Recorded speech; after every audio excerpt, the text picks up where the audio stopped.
नमस्कार दोस्तों, स्वागत है आपका हमारे चैनल पर। आज की इस वीडियो में हम सीखने वाले हैं सपोर्ट और रेजिस्टेंस को सबसे आसान तरीका क्या होता है, कैसे उनको ड्रॉ किया जाता है और कैसे अपन उनको मार्केट के अंदर जो है वो काम कर सकते हैं। बहुत सारे नए ट्रेडर्स को ये समझ नहीं आता है कि मार्केट कहाँ से गिर सकता है या मार्केट कहाँ से ऊपर जा सकता है या बाय कहाँ करें, सेल कहाँ करें। इन सभी सवालों का जवाब है सपोर्ट और रेजिस्टेंस। अगर आपने इस कॉन्सेप्ट को अच्छे से समझ लिया तो आपकी एक्यूरेसी बहुत ज़्यादा जो है इम्प्रूव हो जाएगी। तो इस वीडियो को पूरा ज़रूर देखना। तो सबसे पहले अपन समझेंगे कि सपोर्ट रेजिस्टेंस होता क्या है। तो सरल भाषा में अगर अपन समझें, सपोर्ट यानी कि वह लेवल होता है जहाँ से प्राइस नीचे जाने से रुक जाता है और ऊपर की तरफ बाउंस करता है।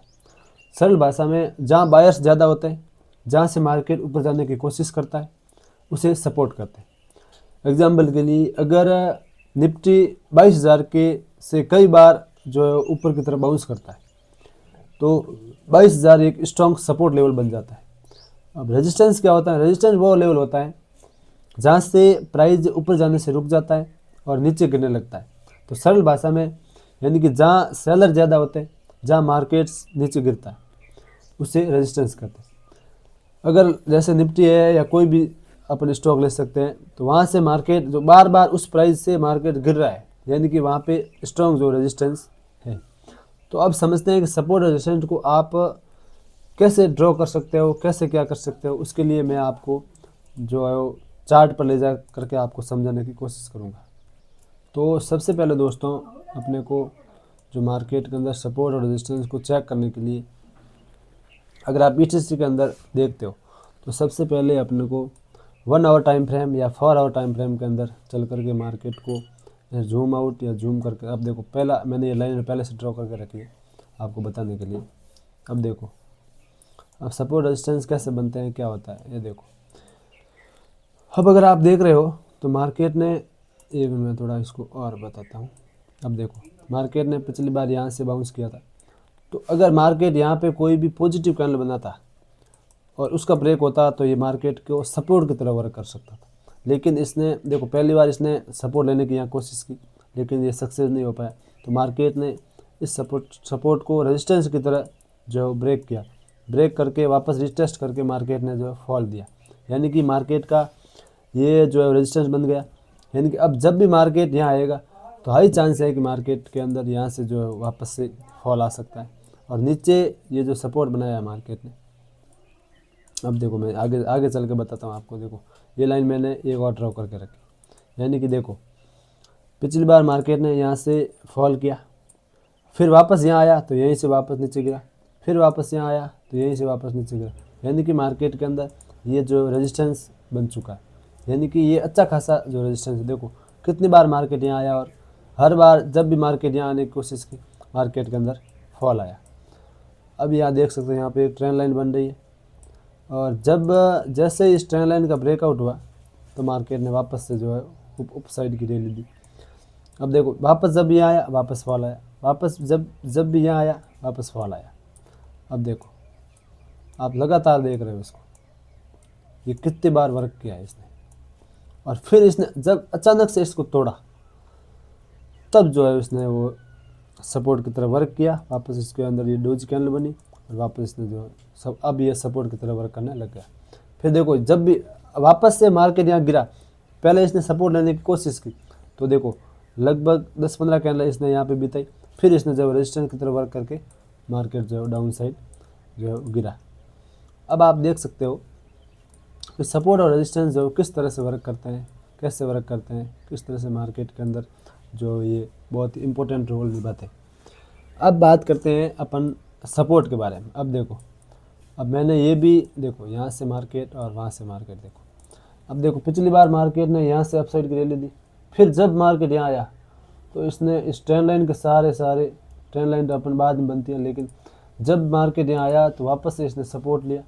यानी कि जो स्ट्रॉन्ग रेजिस्टेंस और सपोर्ट होते हैं वो अच्छे से वर्क करते हैं, लेकिन उनको वर्क करवाने के लिए अपने को सही ढंग से सपोर्ट और रेजिस्टेंस ड्रॉ करने आने चाहिए। सही ढंग से सपोर्ट रेजिस्टेंस ऐसे ड्रॉ होते हैं जैसे मार्केट के अंदर ये वापस देखो। अब इन दोनों को मिला करके लाइन खींच दो, अब जब भी मार्केट यहाँ आएगा थोड़ा नीचे गिरने की कोशिश करेगा, यानी कि बार बार उच्च ट्रस्ट से मार्केट जो है वो नीचे गिरने की कोशिश करता है। वो सपोर्ट और रेजिस्टेंस बहुत ही अच्छे से वर्क करते हैं और वही जो मार्केट के अंदर चलते हैं। तो अब देखते हैं कि ये कैसे वर्क करते हैं। तो अब मैं वापस आपको कुछ बताने की कोशिश करूँगा। अब देखो, सपोर्ट और रेजिस्टेंस का एक ही नियम होता है कि जहाँ से मार्केट बार बार अपसाइड या नीचे की तरफ जो रैली दे रहा है वो सपोर्ट और रेजिस्टेंस अच्छे से वर्क करता है। सपोर्ट रेजिस्टेंस का एक गोल्डन रूल होता है, वो होता है old resistance become new support और old support become to new resistance. Example, अगर निफ्टी 22,000 रेजिस्टेंस पे था और मार्केट उसे ब्रेक कर लेता है, इसे कहते हैं रोल रिवर्सल। ये प्रोफेशनल ट्रेडर का सबसे पसंदीदा कॉन्सेप्ट है। अब बहुत सारे ट्रेडर्स यहाँ गलती करते हैं। कहाँ पे करते हैं? मार्केट कई बार फेक ब्रेकआउट देता है, मतलब रेजिस्टेंस के ऊपर जाता है और फिर तुरंत नीचे गिर जाता है, यानी कि वो लिक्विडिटी लेने के लिए जाता है, लेकिन लोगों को लगता है कि इसने ब्रेकआउट कर दिया, अब ये सपोर्ट की तरह वर्क करेगा, लेकिन वो वेट नहीं करते हैं कंफर्मेशन कैंडल का और इस वजह से वो मार्केट के अंदर जो है वो लॉस कर जाते हैं। इससे बचने के लिए 3 रूल्स को हमेशा फॉलो करो। पहला होता है कैंडल क्लोज का इंतजार करो, दूसरा है वॉल्यूम देखें और तीसरा होता है रिटेस्ट का इंतजार ज़रूर करें। अगर ब्रेकआउट के बाद रिटेस्ट मिलता है तो ट्रेड ज़्यादा सेफ होते हैं। सपोर्ट और रेजिस्टेंस बनाने के लिए सबसे अच्छा टाइम फ्रेम होता है, वो होता है डेली चार्ट के अंदर, 1 आवर चार्ट के अंदर या 15 मिनट चार्ट के अंदर। प्रोफेशनल ट्रेडर हमेशा पहले हायर टाइम फ्रेम देखते हैं, फिर लोअर टाइम फ्रेम में एंट्री लेते हैं। अब एक सिंपल स्ट्रेटजी सीख लेते हैं। सपोर्ट स्ट्रेटजी, अगर प्राइस सपोर्ट पर आता है और हैमर कैंडल बनती है तो और या बुलिश इंगल्फिंग बनती है तो बाय एंट्री ले सकते हैं, यानी कि स्टॉप लॉस सपोर्ट के नीचे रख सकते हैं। और रेजिस्टेंस पे स्ट्रेटजी ये वर्क करती है कि जब प्राइस रेजिस्टेंस पर आता है और शूटिंग स्टार बन जाती है या बियरिश इंगल्फिंग बन जाती है तो यहाँ पे सेल एंट्री ले सकते हैं। नए ट्रेडर की जो है वो सबसे बड़ी गलती क्या होती है? वो क्या करता है, हर छोटे लेवल को सपोर्ट रेजिस्टेंस बना देता है, यानी कि जहाँ मार्केट रेंज बाउंड होता है वहाँ पे सपोर्ट रेजिस्टेंस ढूंढने की कोशिश करता है। लेकिन स्ट्रॉन्ग लेवल वही होता है जहाँ मल्टीपल टच हो, स्ट्रॉन्ग रिजेक्शन हो और वॉल्यूम ज़्यादा हो। अगर आपको सपोर्ट और रेजिस्टेंस का ये आसान तरीका पसंद आया है तो इस वीडियो को लाइक ज़रूर करें। अगर आप ट्रेडिंग सीखना चाहते हैं तो इस चैनल को सब्सक्राइब कर लें। हम यहाँ रोज़ Nifty analysis, trading education, powerful strategy लेकर आते हैं। धन्यवाद दोस्तों।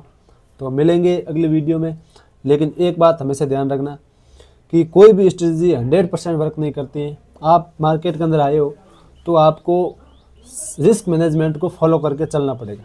अगर आपने सही ढंग से रिस्क मैनेज को फॉलो कर लिया तो ही आप मार्केट के अंदर जो है सर्वाइव कर पाओगे। बिना रिस्क मैनेजमेंट के आप मार्केट के अंदर नहीं टिक पाओगे, ये हमेशा ध्यान रखना, क्योंकि मार्केट को डिसिप्लिन, कंसिस्टेंसी और रिस्क मैनेजमेंट की बहुत ही ज़रूरी आवश्यकता होती है। अगर आपने इन 3 चीज़ों को फॉलो कर लिया तो आप मार्केट के अंदर आपको कोई नहीं रोक सकता, और अगर आपने इन 3 चीज़ों को इग्नोर किया तो आपको मार्केट के अंदर बर्बाद होने से भी कोई नहीं रोक सकता। इसीलिए मैं यही कहूँगा कि आप कोई भी स्ट्रेटजी वर्क करें या ना करें, लेकिन उसको पहले आप रिस्क मैनेज करके चलो। 100% कोई भी स्ट्रेटजी वर्क नहीं करे। सपोर्ट रेजिस्टेंस भी कई बार ब्रेक हो जाते हैं, ब्रेकआउट हो जाते हैं और रिटेस्ट के बिना ही वो फॉल कर लेते हैं। अपन सोचते हैं यार मेरा तो मुंह छूट गया, लेकिन वो मुंह एक दिन छूटा है। मार्केट हर रोज़ खुलने वाली है। आप उस एक मुंह के चक्कर में अपना पैसा बर्बाद मत करो। सबसे पहले आप सीख करके जो पेपर ट्रेडिंग करो। अगर उसके अंदर आपको थोड़ा थोड़ा कॉन्फिडेंस आने लगे तो आप जो रियल पैसों से भी ट्रेडिंग कर सकते हैं। तो चलिए दोस्तों, मिलेंगे नए वीडियो में, तब तक के लिए आप सबका शुक्रिया।